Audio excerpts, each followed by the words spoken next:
morning, and welcome to Good Morning Manhattan with Kimmy Johnson and Megan Brown. Today, we have an exclusive interview with the infamous Patrick Bateman. He will be joining us from Sunrise Springs Downtown Mental Health Center after a recent arrest in Washington Square Park for disorderly conduct. That's right, Megan.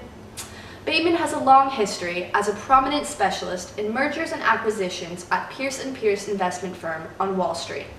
He was recently brought into Sunrise Springs after an anonymous tip was called into the NYPD about a man that appeared to be in some sort of altered state, wandering through the park, shouting and making aggressive actions towards civilians.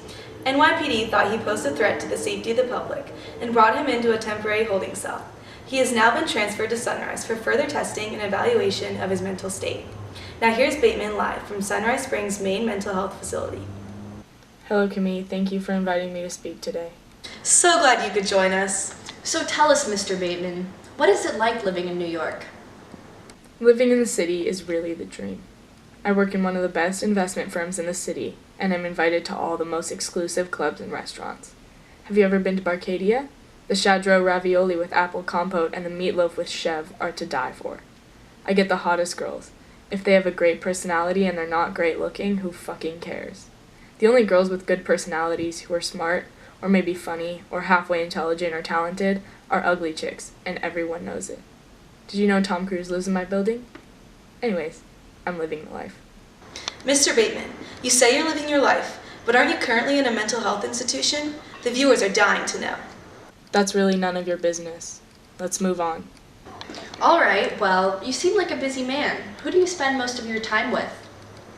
During work hours, I tend to mostly hang out with a few of my colleagues from banking, Paul Owen, Louis Carruthers, Timothy Price, Craig McDermott, and David Van Patten. After work, sometimes I go out clubbing or fine dining with them, and other times I spend with my friends outside of my work circle. Late nights, sometimes I find company with Courtney Lawrence, one of Evelyn's close friends. What do you mean late night? Can you elaborate, Mr. Bateman? I feel like I was pretty clear with what I meant. And how does your girlfriend Evelyn feel about this? It's been going on for months, and she has no idea. Well, she does now. Okay, let's continue. So, Mr. Bateman, how genuine would you say your relationships are with others? I can't even tell the difference between half my friends and colleagues. After a while, they just all appear the same to me. Hell, my own lawyer confused me with someone else.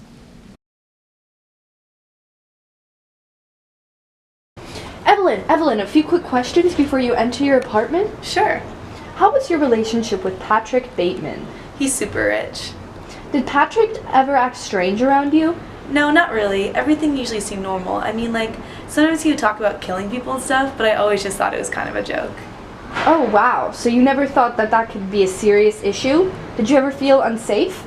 I guess not. Okay, next question.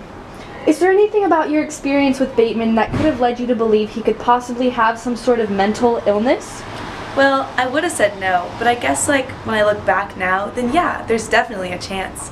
Anything is possible. Patrick was pretty unpredictable sometimes. Wow, she was, interesting. Now back to Bateman. Mr. Bateman, why do you care so much about your appearance? Appearance is everything. I start the day with my daily facial routine. I tie a plastic ice pack around my face. First, I use a water-activated gel cleanser, then a honey almond body scrub, and on the face, an exfoliating gel scrub. I always slather on a Clinique moisturizer, then apply an anti-aging eye balm, followed by a final moisturizing protection lotion. And that's just my skin routine. We actually brought in some of those products today. Here, we have Bateman's favorite body scrub. You can pick one up for yourself at the nearest Doug's Market. We also have the amazing Clinique moisturizer. This wonderful product is long-lasting and keeps your skin looking amazing all day long. Lastly, we brought in a wonderful face scrub. It's gentle on the skin and keeps it feeling soft to the touch. This beauty staple can be purchased at any of your nearby Golden Glows. Now, Mr. Bateman, how would you describe yourself? Well, Kimmy, I believe there is an idea of a Patrick Bateman, some kind of abstraction, but there is no real me, only an entity, something illusory, And though I can hide my cold gaze and you can shake my hand and feel flesh gripping yours, and maybe you can even sense our lifestyles are probably comparable, I simply am not there. All right, moving on. Yesterday evening, we stopped by Pierce & Pierce Investment Firm to get an exclusive interview with Bateman Secretary Jean. Here's a recap of what she shared. We're glad to have you, Jean. Happy to be here. So, as Mr. Bateman's former secretary, how would you describe him?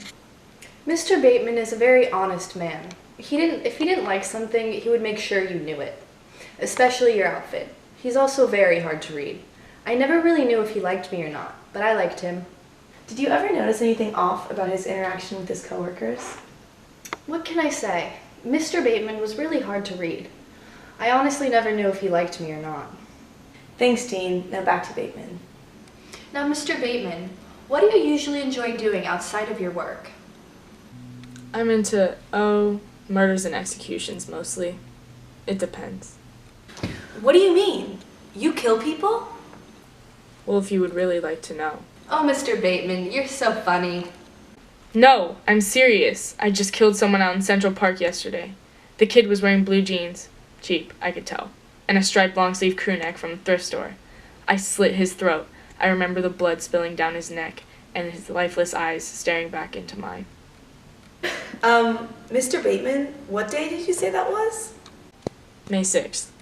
Well, actually, Mr. Bateman, we have some exclusive, never-before-seen surveillance footage of you on that day in the park. I feel like I'm going crazy. I don't know how much clearer I can be. I am a killer. Let's take a look.